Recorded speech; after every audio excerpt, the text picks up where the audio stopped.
patología congénita nasal. Entonces, la patología congénita, ¿qué quiere decir? Que es durante la formación del feto, ¿cierto? Que ocurren algunas alteraciones. Entonces, en cuanto a la nariz, su formación en intraútero es bastante temprana. Por ejemplo, las placodas olfativas se forman más o menos en la tercera semana. Los mamelones olfatorios ya están a la cuarta semana. Y empiezan a crecer unos procesos frontonasales que se van dividiendo en medial y lateral. Entonces, de esta parte medial va a ser la línea media, donde está la columela, el proceso premaxilar.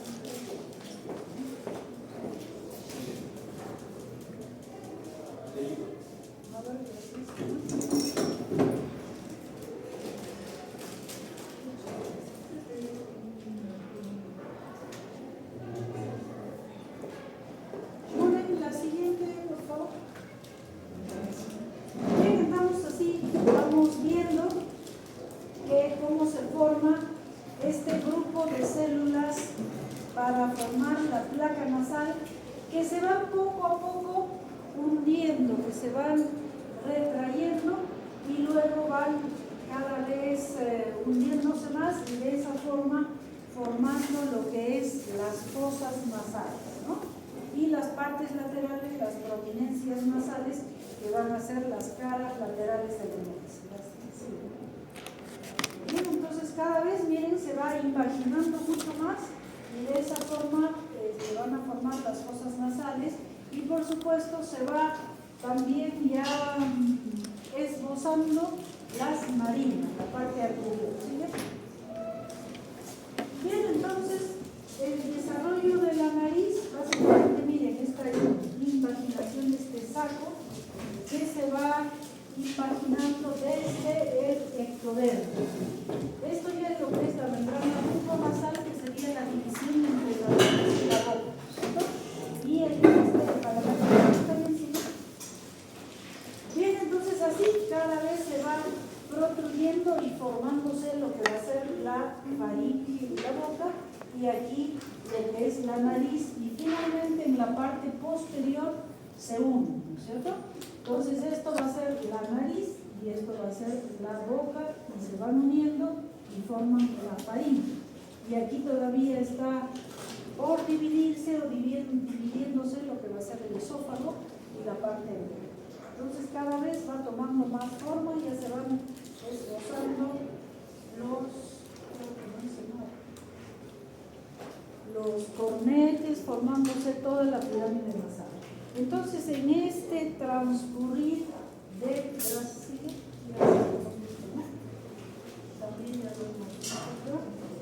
entonces también se van diferenciando mejor y se van formando en el pecho las fibras nerviosas que derivan del nervio olfatorio. Y estas fibritas atraviesan, como ustedes saben, la lámina cribosa del etmoides, ¿no? ¿Sí? Bien, entonces ya está formado el bulbo olfatorio, los nervios olfatorios, van formándose y determinándose los cornetes, como ya saben, inferior, medio, superior, y los meatos que están divididos por los cornetes, ¿no? Se define mejor lo que es la coana, se divide de la bucofaringe. Bien, sigue. Entonces, bueno, esta es otra imagen de cómo se van formando las invaginaciones y formándose la nariz, ¿no? A partir de la quinta semana. Miren, estas es las fosas nasales que van hundiéndose y miren, si se dan cuenta son dos protuberancias que se van poco a poco juntando hacia la parte media. Muy bien, sigue. Entonces ahí se van formando algunas alteraciones, ¿cierto? Entonces si la parte de atrás, la membrana que divide la nariz de la boca, que es la membrana bucofaringea, no se termina de romper, no se abre, entonces vamos a tener una atresia de Coana, ¿no? En el caso de la nariz, han visto que son dos formaciones que se van uniendo poco a poco. A veces esta unión no es perfecta, entonces queda la nariz separada como si fuera una nariz líquida que vamos a ver luego. Muy bien, sigue. Bien, entonces también en esta etapa pueden no unirse otras estructuras, como por ejemplo esta del paladar y de la nariz y el afrontamiento hacia la parte media. Entonces va a quedar un paladar fisurado, ¿cierto? Que se acompaña incluso de labio leporino o labio fisurado. Entonces afecta tanto la nariz como el velo del paladar o el paladar blando y duro, que sería la división de la nariz. ¿Bien? Seguimos. Entonces esto lo que estamos regresando, pero igual para que lo vean mejor. Esto inicialmente era unas invaginaciones, ¿no es cierto? Y que luego se unen y forman lo que es la nasofaringe. Pero si este espacio no lograra abrirse, entonces quedaría ahí una atresia de guardas. ¿Sigue? Muy bien, entonces igualmente este proceso intermaxilar que cada vez se va acortando y las fosas nasales se van uniendo hacia la parte media. ¿Bien? Bueno, más imágenes de lo mismo que estamos diciendo, y si esto no lograra cerrarse, por ejemplo, lo que queda ahí, el paladar fisurado, ¿no? ¿Sigue, por favor?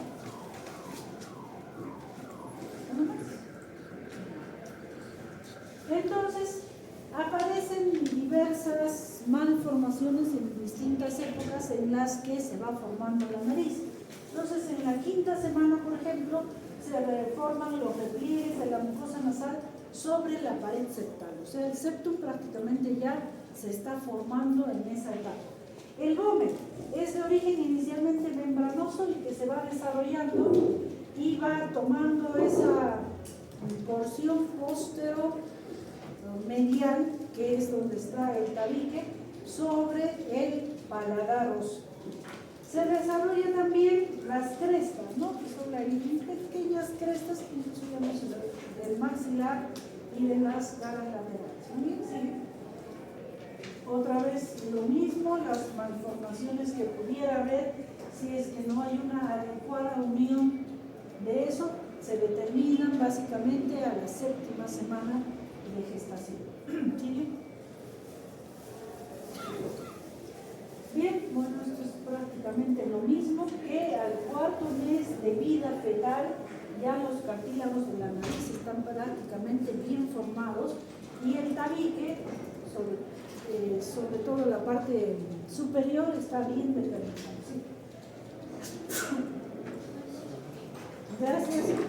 Entonces, el vínculo etmoidal, lo que va a dar origen a lo que van a ser los senos etmoidales, se están formando entre la 11ª y 12ª semana de gestación. En la 15ª y 16ª se van formando los cornetes, o que se han ido formando, ya están bien desarrollados, por decirlo así, y empieza su osificación de estas estructuras que van a ser los cornetes en la 20 a 20ª semana de formación. Seguimos. Entonces, recapitulando un poquito, en la 4ª semana se forman las placodas olfatorias, en la 5ª ya se van formando las fosas nasales y el vómer, en la 6ª semana ya se forman las coanas primitivas, el esbozo de los senos etmoidales y del paladar superior y del labio superior.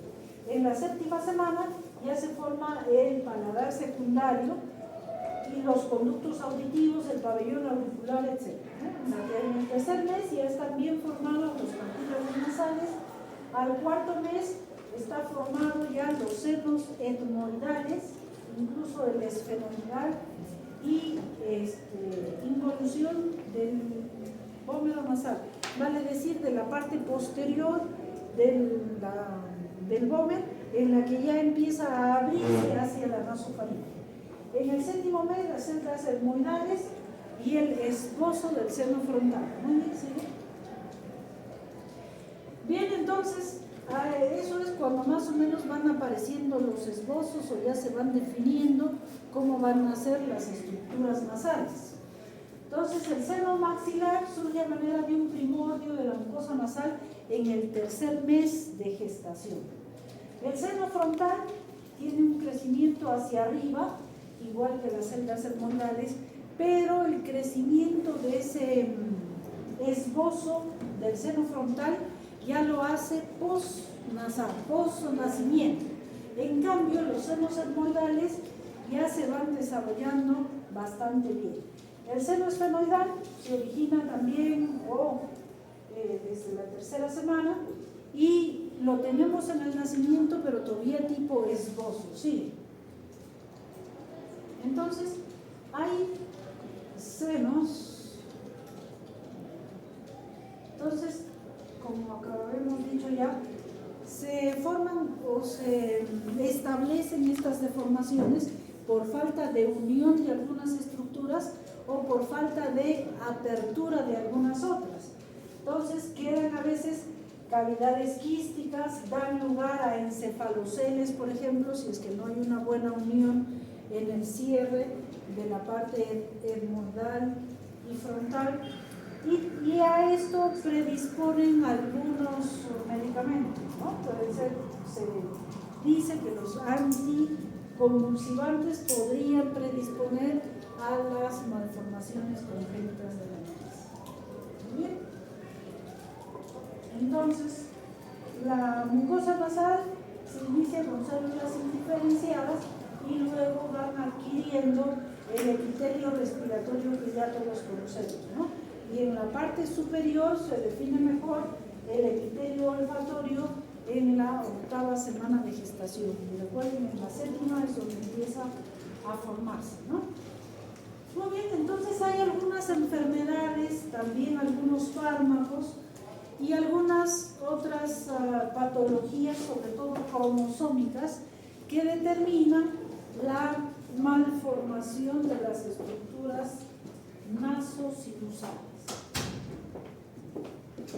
¿No? Entonces, por ejemplo, la rubiola es bien conocida, que la madre que se infecte con rubiola en etapa gestacional puede producir alteraciones tanto nasales, tanto auditivas, y la sífilis igualmente, que puede producir nariz en silla de montar o narices planas.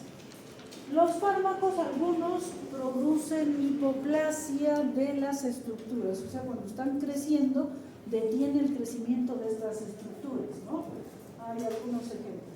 O las alteraciones cromosómicas, en las que vamos junto con los que se llaman los síndromes congénitos, las trisomías o alteraciones del cromosoma 18, que van a ir alterando la formación, no solo de la nariz, se asocian con otras patologías, ¿no?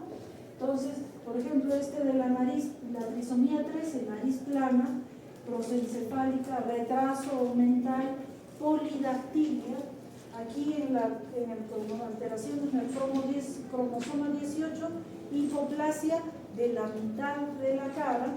En este síndrome de Rubinstein-Terry, la nariz es prominente, el tabique cartilaginoso está prácticamente muy debajo de las narinas. Bien, sí.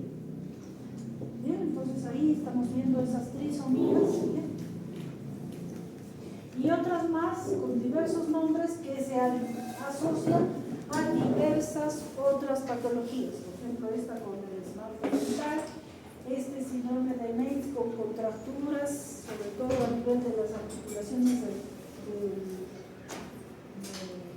codo, y otros ejemplos más de esas alteraciones. Ahí van viendo algunas imágenes de estas trisomías, de estos síndromes que van alterando de diversas formas la anatomía nasal y sinusal. Otros más síndromes, miren, prácticamente tiene una nariz muy chiquitita, una nariz extremadamente ancha, es al contrario, una nariz más difícil y alteraciones con los ojos, en fin. Bueno, ahí ven ejemplos de diversas alteraciones congénitas que pueden haber. ¿Sí? Bien, y que las podemos demostrar pues tomográficamente, las alteraciones de las estructuras óseas y cartilaginosas de estos niños. Bien, entonces, dentro de todas estas patologías congénitas, por ejemplo, está la arritmia. ¿Qué significa A? Sí, rhinea nariz. O sea, son niños que prácticamente nacen con ausencia de la nariz. A veces puede haber un pequeño orificio nada más en el medio de la cara y, por supuesto, también alteraciones con el aparato olfatorio, o como no tienen nariz no van a entrar las células odoríferas para que el primer par craneal pueda captarlos. Como siempre, estas generalmente se asocian a alteraciones cromosómicas. Entonces, ¿cómo vamos a ver a este niño?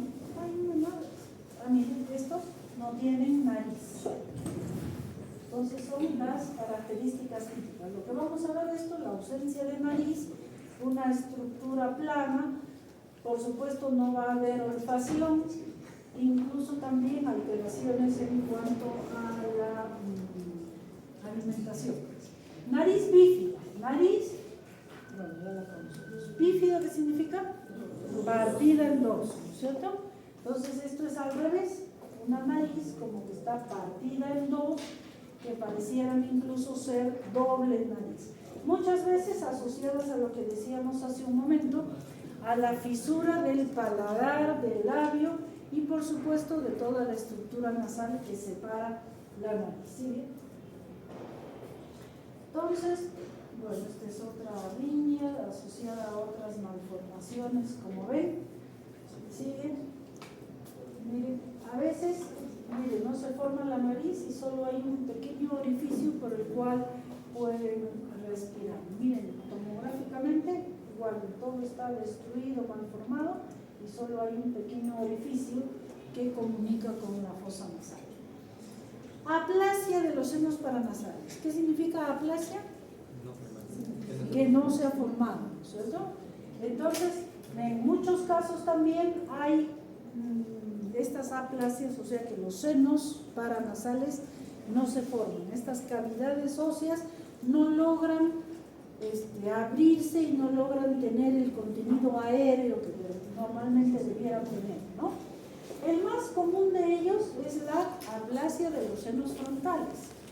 Entonces, es hasta en un 12% que viene la ausencia de los senos frontales. Pocas veces puede haber también aplasia de los senos maxilares que se asocian a hipoplasia, pues, de las estructuras del meato medio también, ¿no? Entonces, la patología entre estas dos, la más común es la ausencia del seno frontal. Hay mucha gente que no tiene seno frontal. Como ven aquí en las imágenes, no hay la formación del seno frontal. Bien, entonces, dentro de esto, bueno, esto lo estamos pasando a tumores, ¿no? Bien, ¿hasta ahí alguna pregunta?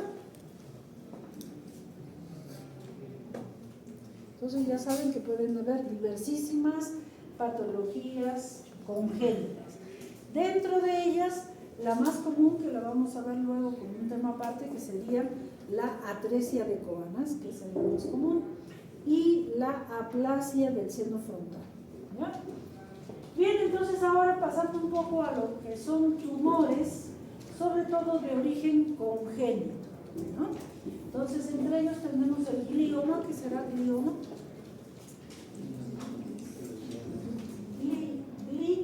Glioma, ¿qué significa?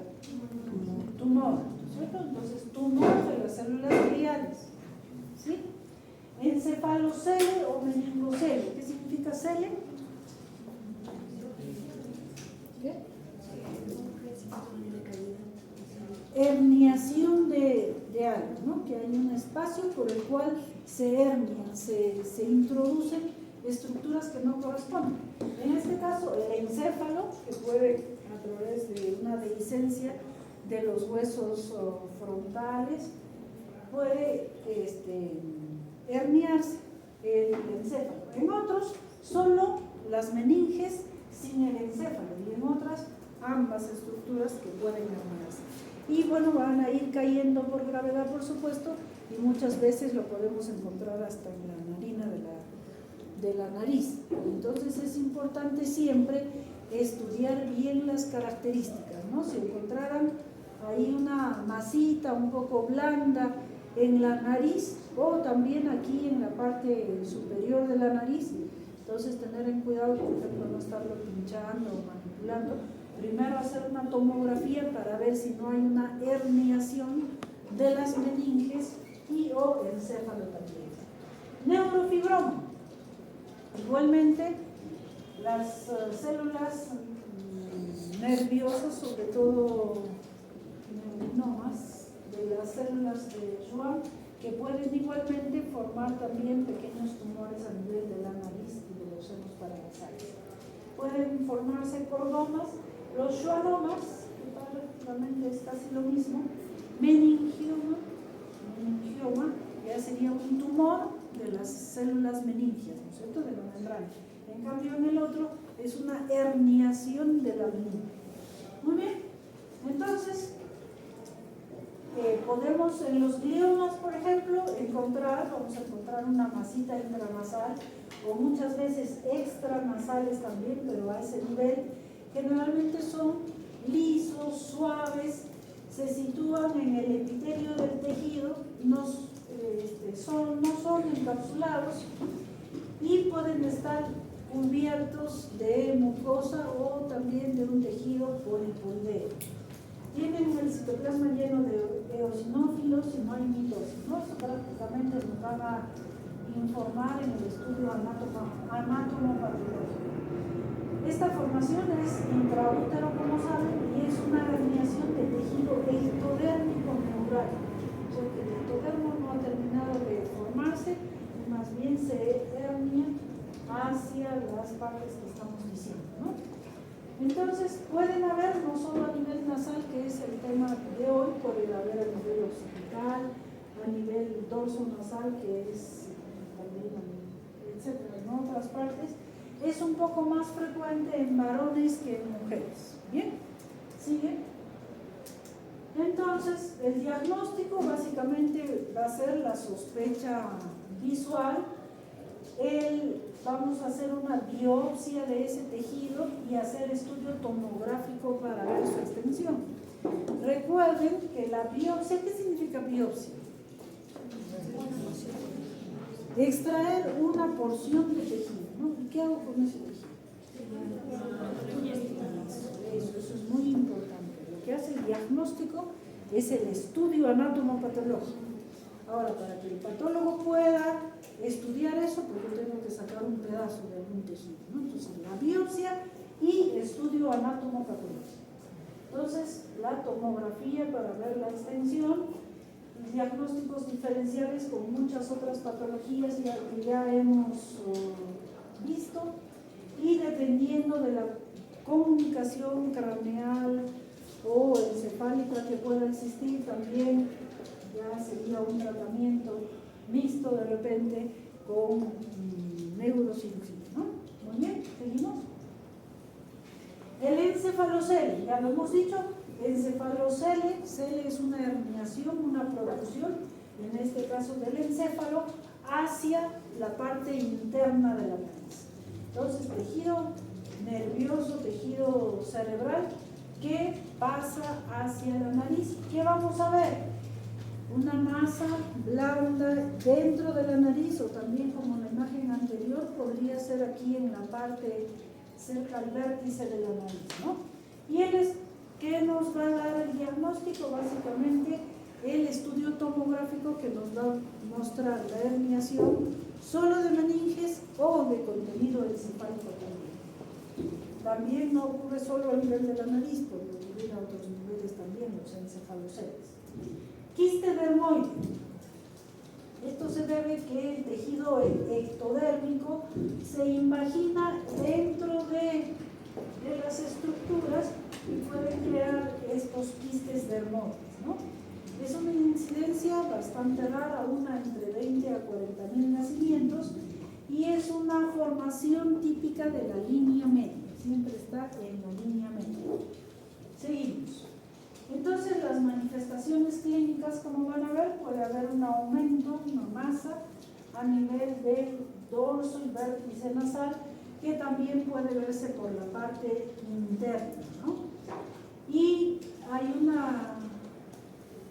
generalmente se llena también de un líquido amarillento esta masa, porque es un quiste, ¿no?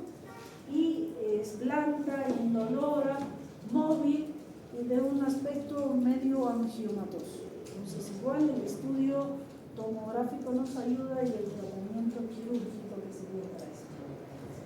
Los encefaloceles, meningoceles, esto ya lo hemos visto nuevamente, repetidos, que no solo pueden ser a nivel nasal, pueden ser alveolar, ocular, occipital, en fin, en otros lugares. Meningoceles, ya también estamos esperando lo mismo, que es más frecuente incluso que los encefaloceles. Bueno, seguimos porque es lo mismo. Entonces, miren aquí algunas figuras que puede ser la protrusión, como decimos, hacia la parte externa de la nariz, o muchas veces por la parte interna y aparecen incluso en la nariz, ¿no? Entonces, sí, puede obstruir la nariz, por supuesto, dependiendo del tamaño y básicamente de su localización. Entonces, lo vamos a ver por, a veces a visión simple, como es este caso. Muchas veces si está ya aproximado a la narina, con una endoscopia anterior lo podemos ver. Si no, pues vamos a usar un endoscopio nasal para verlo más profundamente. Y como les reitero, los estudios de tomografía, resonancia nos ayudan mucho a ver el protruido. Como aquí vemos, miren, entonces hay una comunicación y ha protruido el encéfalo y la meninge, en este caso hacia el interior de la nariz, ¿no? Si lo tomamos igual con contraste aquí y se ve perfectamente por donde ha protruido y el cuello por donde ha ingresado las estructuras cerebrales, en este caso hacia la nariz. Muy bien. Los gliomas también pueden tener así pequeñas fístulas, son tumores de células gliales y pueden aparecer pelos en estas estructuras. Se lo puede diagnosticar por ecografía y también siempre la tomografía y la resonancia van a ser útiles para su diferenciación y diagnóstico. Entonces, 60% son extranasales y solo un 30% pueden ser intranasales. ¿Vamos a seguir? Labio y paladar hendido, igualmente ya hemos visto por la malformación que no se logra unir bien el tejido, el piso de la fosa nasal, ¿no? ¿Sigue? Y por supuesto en el caso del paladar y la fisura labial, pues trae alteraciones de la respiración, de la alimentación, porque la leche va a pasar a estructuras nasales que normalmente no debieran pasar. Bien, y como les decía hace un momento, la atresia de Coanas es una de las malformaciones congénitas nasales más frecuentes. ¿Ocurre por qué? Por la persistencia de la membrana bucofaríngea. Si se dieron cuenta cómo se forma la nariz, va hundiéndose, va invaginándose el tejido y aquí en el fondo de saco, que sería la membrana bucofaríngea, ¿no? Normalmente esto debe abrirse y comunicar con la faringe, pero cuando no se abre, pues estamos hablando de la atresia de Coanas. Bien, es una disfunción mesodérmica, ocurre en un 60-70% de los casos, que es unilateral. La placa atrésica es la que no desaparece y puede ser esta malformación solo membranosa o también ósea. El gran porcentaje es de estructura mixta, membranosa y ósea. Es más frecuente en las mujeres, en el sexo femenino, y es una malformación congénita. Son más frecuentes las unilaterales, ¿sí? Y las bilaterales son prácticamente incompatibles con la vida, a menos que nazca en un centro hospitalario que haga un diagnóstico precoz, ¿no? Porque los niños al nacer tienen una respiración eminentemente nasal. Entonces, si ellos no pueden respirar, pues, y si es por los dos lados, como les digo, podría incluso hasta morir el niño. Bien, como una característica muy importante, que al no poder respirar, pues el niño nace cianótico, ¿no es cierto? Y si es que logra llorar o cuando llora, desaparece la cianosis. ¿Por qué? A ver, ¿quién me dice? ¿Por qué?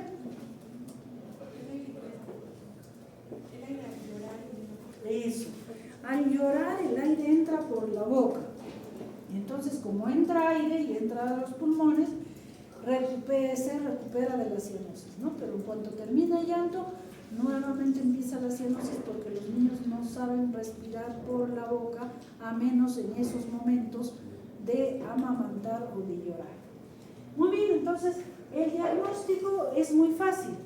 Ya hemos visto en nuestra primera clase cómo se mide la permeabilidad nasal, ¿no es cierto? ¿Cómo se mide? ¿Ya?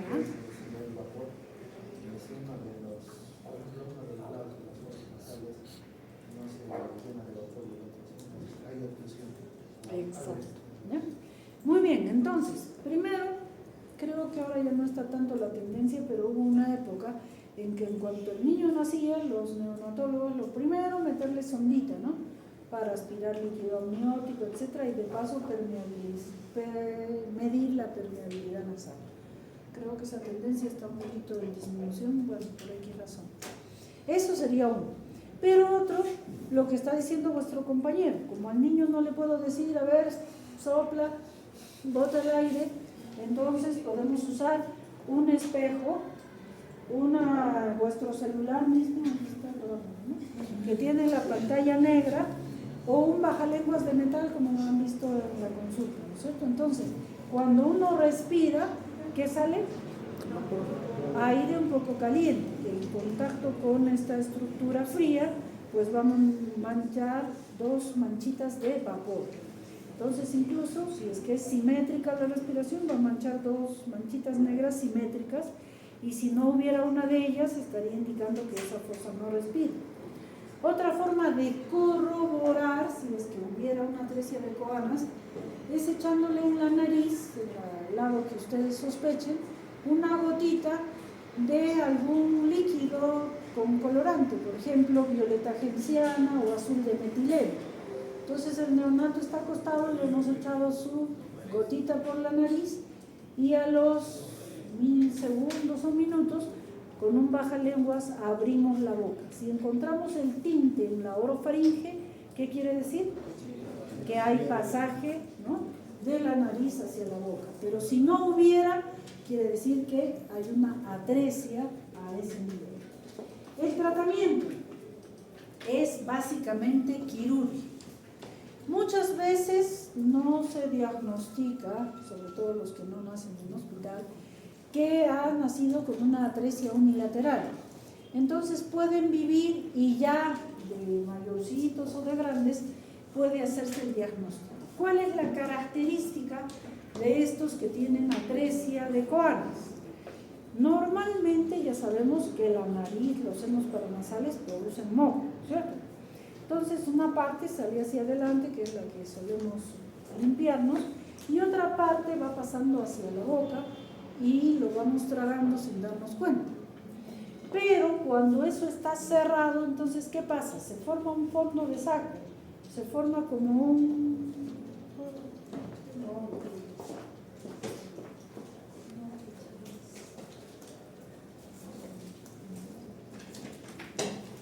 Entonces es un fondo de saco en vez de ser hueco, ¿cierto? Entonces el moco se va juntando. ¿Y qué pasa cuando el niño se levanta? Si estoy así, me levanto, ¿qué pasa? El líquido se vierte, ¿no es cierto? Entonces es muy típico que ese acúmulo de moco, en cambios de posición, se vierta el contenido de moco y sale pues por la nariz. Entonces eso es sospechoso también de que hubiera una atresia de coanas, ¿no? Para corroborar el diagnóstico, una endoscopía o una tomografía en la que vamos a ver ese fondo de saco que está cerrado y que no está abierto. Y el tratamiento pues es eminentemente quirúrgico. ¿Sigue? Y por cierto, en el tratamiento quirúrgico hay que tener en cuenta el peso del niño, ¿no? Sobre todo cuando es bilateral, que hay que operarlo urgente, hay que ver que esté en buenas condiciones, que tenga un peso ideal. Un bebé chiquitito pues tiene una cantidad de sangre muy pequeñita, no es como nosotros que tenemos ¿cuántos litros? 4.5 a 5, ¿no es cierto? Un neonato ¿cuánto tiene? Bueno, yo tampoco lo recuerdo bien, pero una gota de sangre para ese cuerpito le significa un montón, ¿no es cierto? Entonces hay que ver que no esté anémico, que tenga una buena cantidad de sangre, prever un aporte si es que hubiera mucho sangrado, en fin. Entonces, cuando es así niño chiquito hay que tener mucho cuidado. Entonces, por ejemplo, ya hemos dicho que si es bilateral es incompatible con la vida. Entonces, ¿qué haríamos? Pues intubarlo para que por ahí respire mientras decidimos o hacemos el tratamiento quirúrgico. Muy bien. Otras malformaciones que pueden ser congénitas, por ejemplo, son los hemangiomas. ¿De dónde viene el hema? Sangre, ¿cierto? Hemangiomas, entonces son tumores vasculares que pueden ser de nacimiento o pueden ser después. Es más frecuente en niños y se dice que en los prematuros es aún más frecuente. Representa un 15% de las hemangiomas faciales, porque puede haber en la cara, en el cabello, en otras partes, y también en la nariz, ¿no? Entonces los hemangiomas, ya saben, son fáciles de más o menos visualizarlo, tienen una textura, tienen un color muy peculiar que lógicamente nos hacen sospechar de su contenido de sangre y de vasos abollonados en esa zona, ¿no? Muy bien, seguimos. Entonces, los hemangiomas pueden ser grandes, pueden ser muy chiquitos, pueden ser tipo manchas nada más. En algunos casos, sobre todo si son pequeños, pueden irse resolviendo a medida que va creciendo. Y en algunos, como en este por ejemplo, que es pues tan grande, en ese caso ya ameritaría un tratamiento. ¿Seguimos? Igual el diagnóstico vamos a hacer básicamente con una tomografía con contraste. Recuerden ustedes que el contraste lo usamos básicamente para remarcar las estructuras que están más vascularizadas. Entonces van a ver que capta mucho contraste y de esa forma podemos ver la delimitación de este hemangioma para poder operar, ¿no? Muy bien, seguimos.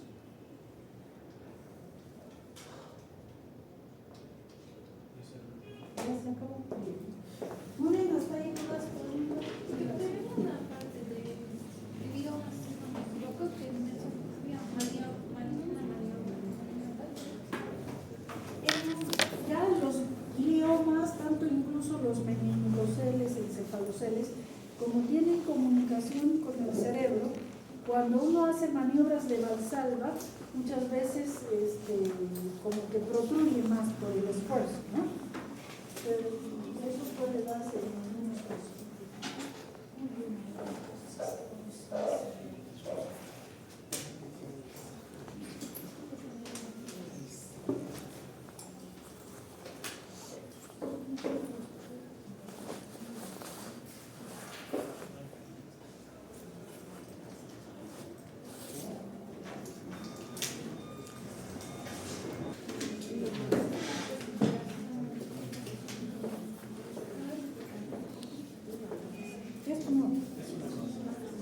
Es una masa, ¿no? Es un aumento de volumen de contenido distinto. Ahora, pueden ser tumores benignos o tumores malignos. Los benignos de una estirpe anatomopatológica benigna, vale decir que no hay mitosis, no hay neoplasia, no hay atipia, y los tejidos neoplásicos o los tumores malignos son los que tienen pues esa característica, como su nombre dice, de neoplasia, ¿no? Que es un aumento de células que van proliferando más allá de lo que vemos. Bien, entonces vamos a hablar un poquito de lo que son los tumores benignos de la nariz.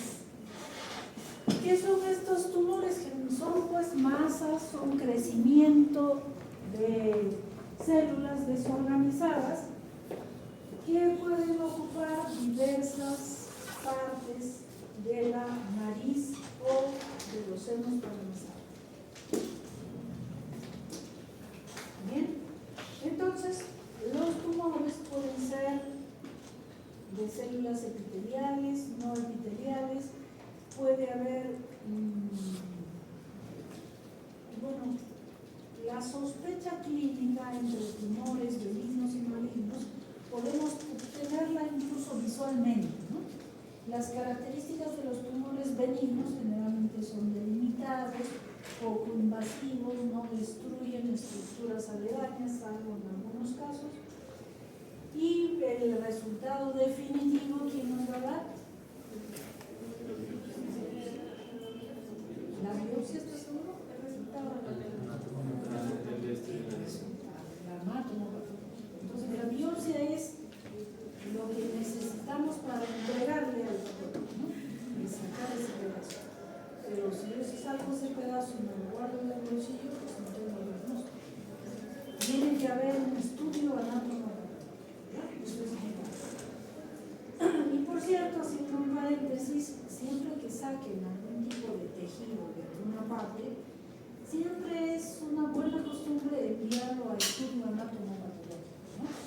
Aunque yo sospeché de que era una cosita benigna, o incluso en las hipertrofias de adenoides, de amígdalas, etc., que pues estamos casi seguros que es tejido sano, solamente hipertrófico, siempre es buena costumbre enviarlo a estudio anatomopatológico.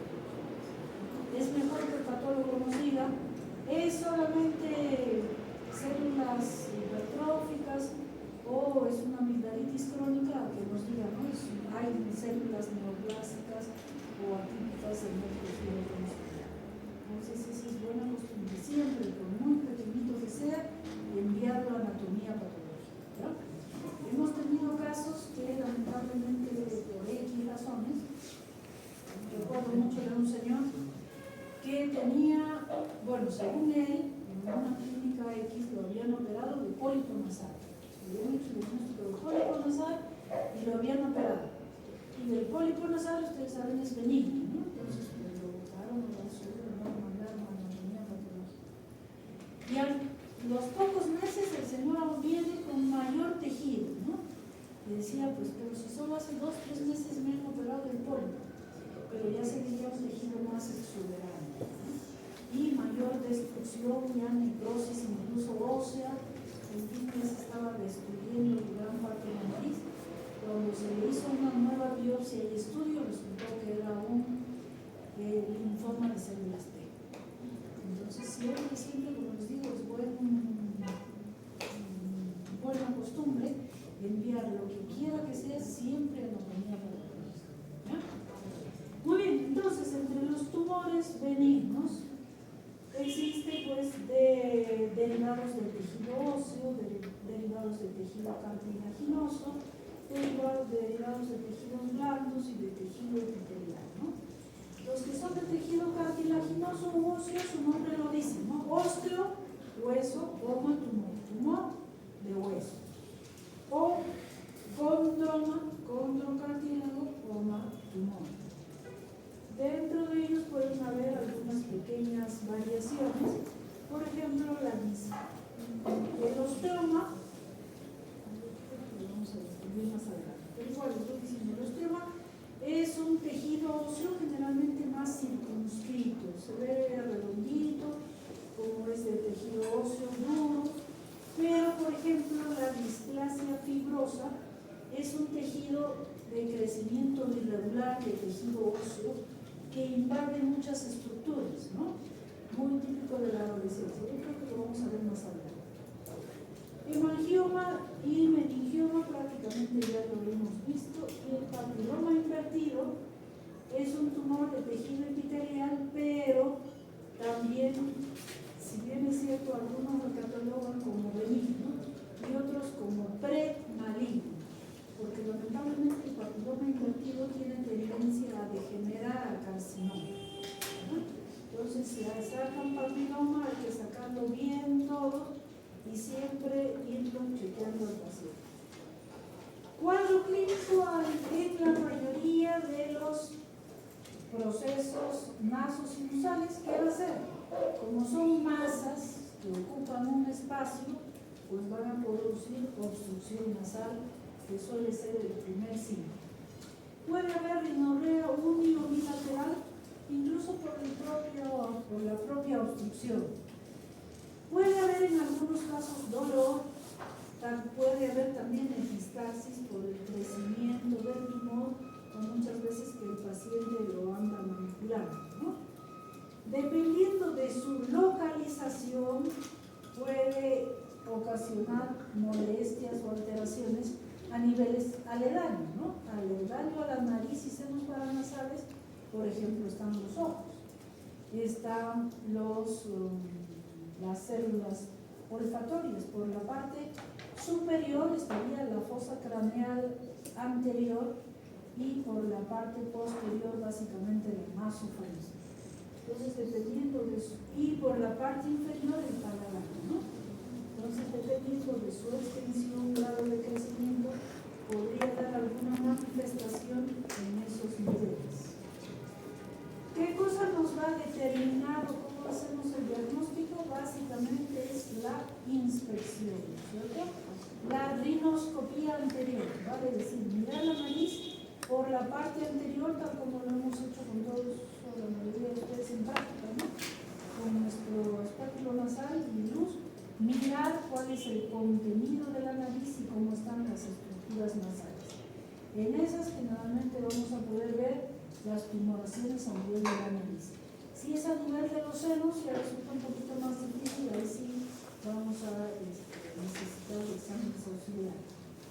Y ver la parte posterior de la nariz, la nasofaringe, ver las coanas, ¿no? Eso lo podemos hacer por la rinoscopía, rinoscopía posterior, que es con un espejito que miramos la parte posterior de la nariz. O mucho más fácil, menos molesto para el propio paciente, más fácil, podemos verlo en la televisión, podemos grabar, fotografiar, etc.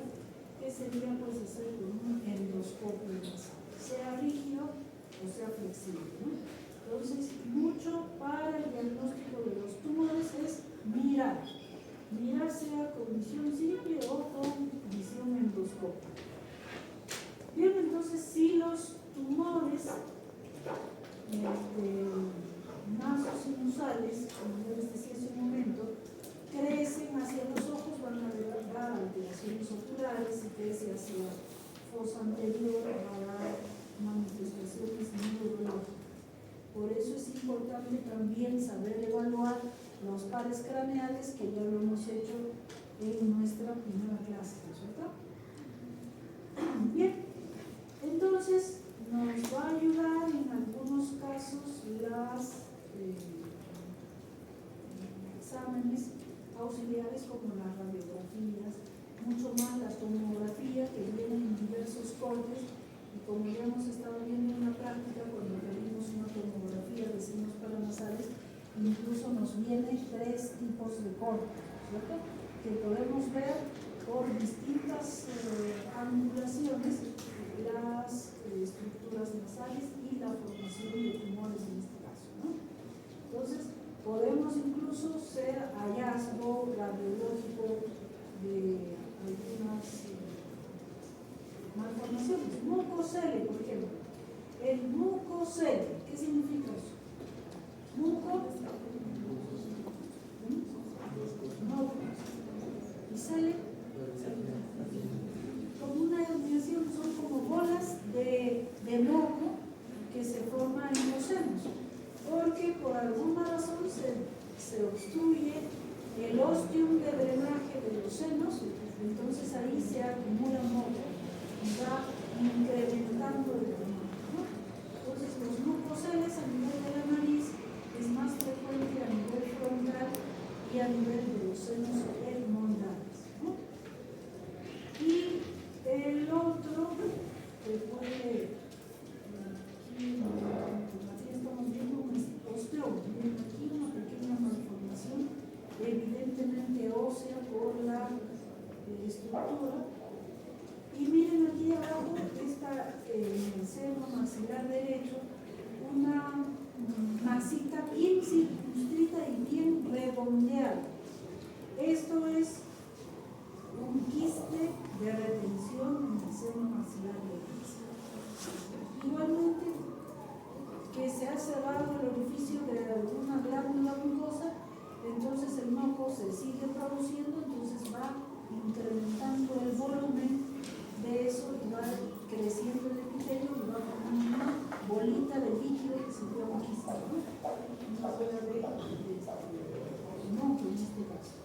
Entonces las radiografías, las tomografías, como ya dijimos, nos van a ayudar para saber diferenciar y o diagnosticar estas estructuras dependiendo de dónde están. Entonces, dentro de los tumores benignos, hemos visto, ya hemos hecho una clase de pólipos nasales, ¿no es cierto? Entonces, el pólipo nasal es un tumor benigno, que estaría dentro de este grupo, pero se lo estudia, que diré, un poco aparte, porque su manejo y su casos de presentación es muy común, ¿bien? Y el manejo es un poco diferente al del resto de los tumores. Entonces pueden haber quistes de retención, pueden haber mucoceles, pueden haber granulomas, mixetomas, en fin. Y en los derivados de tumores epiteliales vamos a ver el papiloma invertido y el adenoma pleomórfico. Dentro de los tumores epiteliales, osteoma, condroma, fibroma, que ya lo hemos estado mencionando hace un momento. Entonces, todo lo que termina en goma es tumor y generalmente benigno, ¿no? Bien, entonces aquí igual otro listado de diversos tumores que podemos encontrar. Benignos, tanto malignos, a diversos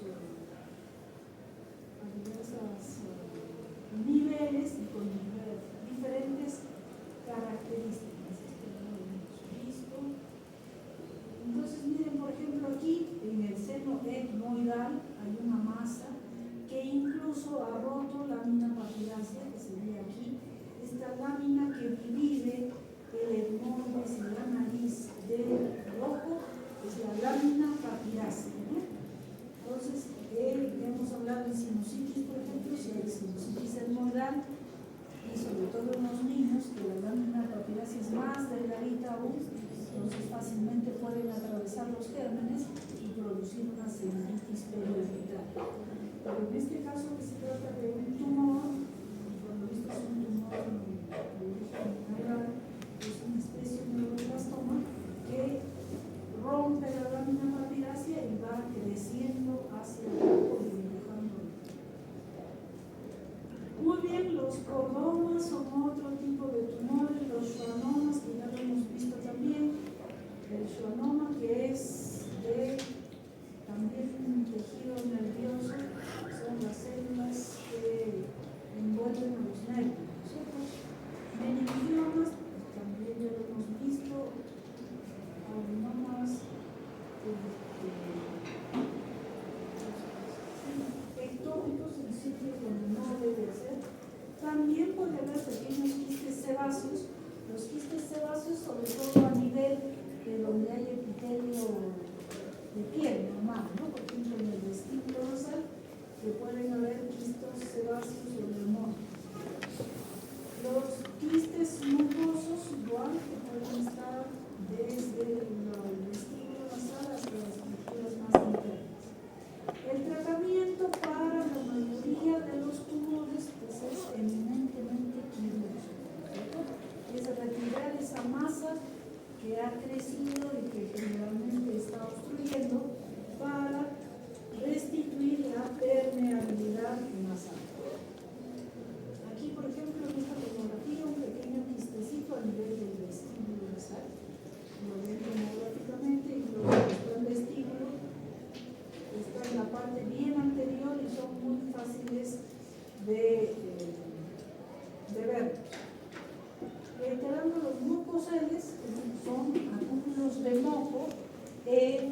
esos senos paranasales, y normalmente el moco es aséptico, no está infectado.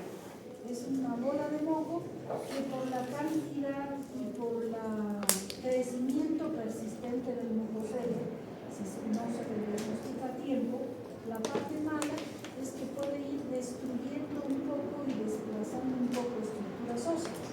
Incluso aquí en el mucocele frontal puede destruir la lámina craneal anterior y protruir hacia la parte externa, ¿ya? Entonces, y como les reitero, el mucocele puro es contenido aséptico, es moco puro.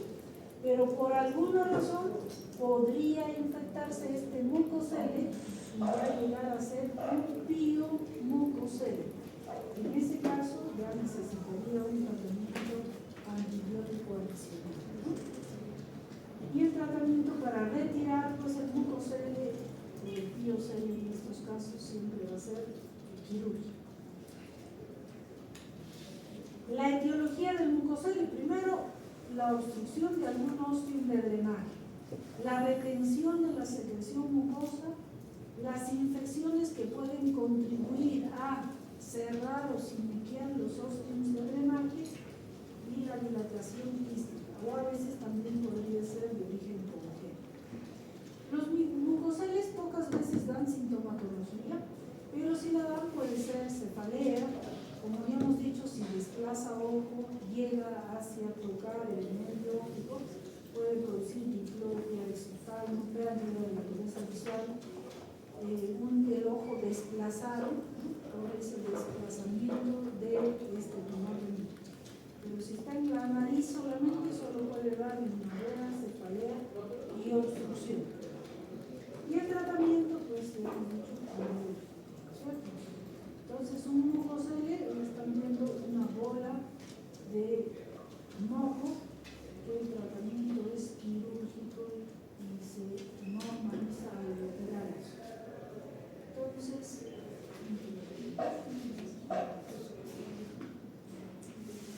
el tratamiento, ahora que estamos en la era de la endoscopía nasal, puede ser vía endoscópica, pero antes se hacía pues vía abierta, ¿no? Por ejemplo, aquí los mucoceles frontales teníamos que abrir piel, abrir la calota del seno frontal, exponer el seno y limpiarlo, ¿no?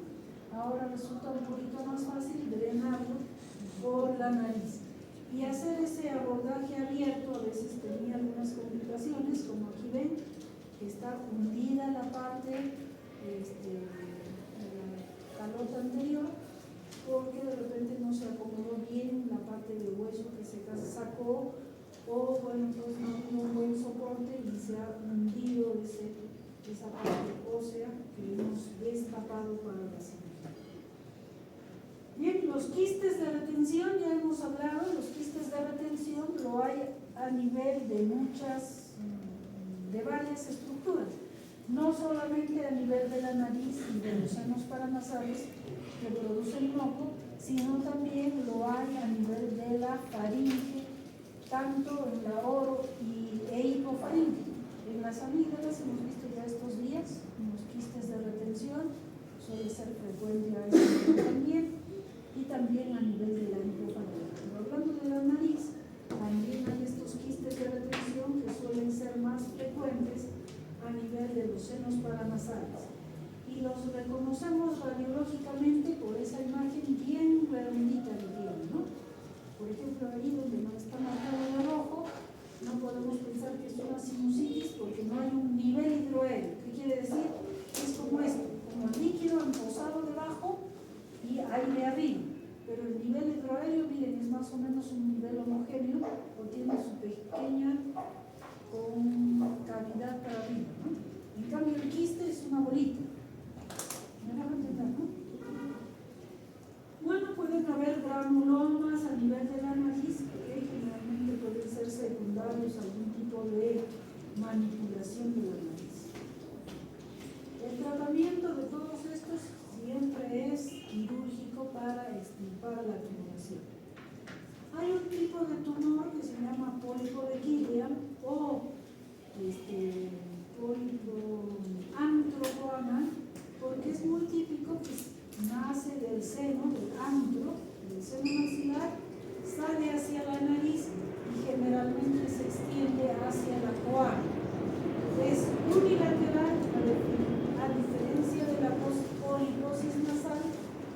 conocemos que es bilateral. Entonces el tratamiento igual va a ser quirúrgico, ¿no? A ver, pues podemos encontrar también este papiloma exofítico, las famosas verrugas que habían antes en la piel, puede también crecer a nivel así del vestíbulo, de la punta nasal. Bueno, el tratamiento pues es también tratar de extirpar radicalmente todo el papiloma, porque no solo es lo que se ve, por cierto, sino que tiene una parte como una raíz que está metida dentro. Entonces hay que buscarle la raíz para sacar todo, porque si no vuelve a recibir. El virus del papiloma humano, ya lo saben, lo conocen bastante, que produce este tejido de granulación, ¿no? A nivel de muchísimos lugares. Puede ser en la nariz, muchas veces la contaminación seguramente es por digitomanía. Puede, lo más común es a nivel de la boca, ¿no es cierto? Pilares anteriores, úvula, y también lo hay en laringe, lo hay en los genitales, que incluso esto se considera como parte de las enfermedades de transmisión sexual, ¿no es cierto? Por eso incluso las vacunas del papiloma humano para prevenir estas malformaciones. No solamente bueno, el papiloma en sí es un tumor benigno, pero lamentablemente dependiendo de la cepa del papiloma puede tener tendencia a degeneración carcinomatosa. Muy bien, entonces, ¿qué más? Los papilomas son estas generaciones verticales que acabamos de ver, un epitelio pavimentoso epidermoide. Aquí viendo esta imagen, donde lo ven, yo creo que lo van a reconocer, ¿verdad? Y ya hemos visto bastantes papilomas en orofaringe. Bien, y existe un tipo de tumor que en el aspecto visual se parece un poco a los pólipos, solo que son más chiquitos, más duros, más invasivos, que generalmente invaden la pared del cornete y del meato medio, ¿no? Causan obstrucción, como decimos, su patología es básicamente una hiperplasia epitelial de la mucosa, pero lo malo que tiene es que tiende a degenerar a carcinoma. Esta es la imagen del papiloma invertido. Otra diferencia con el pólipo, miren, porque parece pólipo, ¿no? El pólipo es más, no sé, un poco más brillante, una capita más lisa, en cambio este es un poco más rugosa, y el papiloma generalmente es unilateral, en cambio la poliposis nasal es bilateral. Por ejemplo, este diagnóstico, ¿quién nos lo da? El estudio anatomopatológico, ¿no? La sospecha podemos tenerla por el aspecto, por la dureza, porque cuando lo agarramos y lo sacamos, quizás está más duro, más adherido, a diferencia del pólipo, lo agarras y sale muy fácilmente. Bien, entonces ahí hay que hacerle el diagnóstico diferencial, y si es que diagnosticamos papiloma invertido, siempre, por favor, un momentito. Parte mala tiene el papiloma invertido. Invade el tejido y que degenera a carcinoma. Eso es lo más malo que tiene.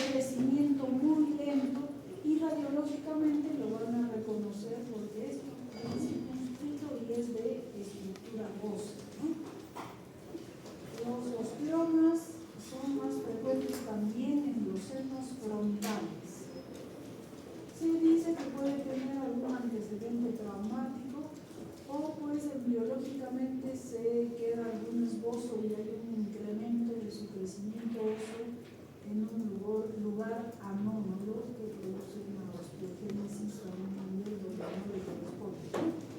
Como decíamos, es asintomático, de crecimiento lento, dependiendo del tamaño puede producir obstrucción y dependiendo de su localización, si está cerca de un ostium de drenaje, por ejemplo, va a cerrar el ostium y va a producir como complicación un mucocele o sinusitis. Bien, y puede haber también apodoncefalea, ¿no? Y si está fuera de la nariz, hacia donde crece, puede haber diversos desplazamientos, como acabamos de ver, si es en el ojo, va a desplazar el ojo. El tratamiento depende también del tamaño, de la localización y de las complicaciones que pueda hacer. Si es bien pequeñito, si no está cerca de un ostium de drenaje, si no obstruye, si no hace nada, podríamos observarlo nada más y poder quedar así, ¿no? Pero si está obstruyendo un ostium, hay que sacarlo para evitar las complicaciones del mucocele o de la sinusitis, ¿no? Entonces, más frecuente a nivel del frontal y en menor cuantía de los termolares. Miren, aquí está un osteoma frontal, aquí hay otro, aquí hay una extensión mayor, esto ya es otra cosa, ahí sí ya hay invasión de la órbita, invasión del cerebro, ahí sí ya meditaría otro tipo de tratamiento quirúrgico. Se saca el tratamiento quirúrgico con luz, se saca toda la bola ósea para dejarlo libre y evitar las complicaciones. Ahora, un tipo de tumor óseo muy peculiar, diríamos, es la displasia osteofibrosa. Es un tipo de crecimiento óseo, generalmente de tejido óseo esponjoso, de tipo fibroso, que crece de una forma anómala y crece pues en una forma desordenada, ¿no? Como ven aquí está una displasia fibrosa, a veces se extiende en toda la cara, a veces se extiende más hacia el ojo, son estructuras que van creciendo aquí, miren, hacia la parte posterior, hacia el morguis, hacia la hipófisis, y puede generar grandes deformaciones de la cara. Entonces, esta displasia es más común a nivel de mujeres y a nivel de la etapa de la pubertad, de la adolescencia, digo de la adolescencia, claro, y su crecimiento se detiene espontáneamente, muchas veces llegando a la adultez. Ahora, su crecimiento es lento y deformante, pero no siempre produce esta deformación tan grande que ven aquí, ¿no? A veces es un poco más sutil. No tiene una etiología muy precisa de por qué este tipo de tejido se expande así y se expande al azar, se expande en diversas formas. No es como el osteoma que está generalmente circunscrito. Entonces, dependiendo de hacia dónde crece, da malformaciones o alteraciones. Si crece hacia el ojo, hacia el subtálamo, puede producir ceguera, diplopia. En esos casos, por ejemplo, que está desplazando el nervio óptico, habría que hacer una cirugía para descomprimir el nervio óptico. Pero como es parte del esqueleto mismo del cráneo, no es como el osteoma que crece así, circunscrito aparte, que yo lo arranco y lo saco todo. En este caso no, pues porque es parte del propio esqueleto, solo que está deformándose y extendiéndose. Entonces solo se sacan las partes que pudieran estar generando complicaciones, ¿no? Como acabo de decir, se está comprimiendo el nervio óptico, habría que rasparlo para descomprimir el nervio. Si está haciendo el subtálamo, igualmente tratar de abrir un poco para que no se salga el ojito. En fin, pero no hay un tratamiento de una exéresis total, en este caso de la displasia. Y la displasia tiene, como le dije, se autolimita su crecimiento, generalmente llegando a la adultez. ¿Ya? Esa es una característica muy típica del fibroma nasofaringea, displasia fibrosa. Muy bien, del papiloma invertido, porque es una tumoración, como decimos, premaligna. Hay que saberla diagnosticar bien, a tiempo, tratar de hacer la exéresis total para evitar su degeneración a carcinoma. Entonces es más relativamente frecuente, de un 0.5 a 1.5 de casos por 100.000 habitantes. Es de los tumores nasosinusales, viene a ser un 90-91% de los tumores, generalmente unilateral y lamentablemente, como les digo, tiende a degenerar a carcinoma epidérmico. Puede aparecer a cualquier edad, sin embargo es más frecuente entre la quinta y la sexta etapa de vida. Tiene mayor incidencia en varones más que en mujeres y su afección es más unilateral y a predominio de los senos maxilar, etmoidal y frontal. Y su característica, como lo ven aquí visualmente, que se parece mucho al pólipo, pero la diferencia es que es un poco más pequeñitos, como si fueran racimos muy pequeñitos, y si lo tocan es más duro. Entonces, cuando se haga la exéresis y también va destruyendo, miren ustedes aquí, ha destruido la pared interna del seno maxilar y se está expandiendo hacia el seno y hacia la raíz, ¿no? Entonces, cuando se haga el tratamiento quirúrgico, hay que tratar de hacer la exéresis completa del tumor para poder liberarnos o prevenir su degeneración en papiloma humano. Entonces, su principal síntoma es obstrucción nasal, puede haber rinorrea, puede haber epistaxis eventualmente, pero básicamente es la obstrucción nasal. Y requiere de tratamiento quirúrgico y un poco extendido en relación a las áreas que obstruyen. Como ven, su manifestación más importante, en un 97%, es la obstrucción nasal. Puede haber un poco de rinorrea, epistaxis, y las demás manifestaciones ya son mucho más tardías y mucho más de las complicaciones. El tratamiento eminentemente quirúrgico, y ven ahí diferentes formas de papiloma invertido y diferentes grados de invasión. Si es que ya invade estructuras extranasales, como ven aquí, incluso cuando hay una invasión de las paredes de los senos, lamentablemente el tratamiento suele ser también bastante agresivo. Le sacan ahí todo el maxilar, le sacan una indicada y dejan medio monstruos. Entonces, antes de llegar a eso, hay que tratar de hacer un diagnóstico precoz. A veces le sacan, miren, por ejemplo, aquí ha habido comunicación con el ojo.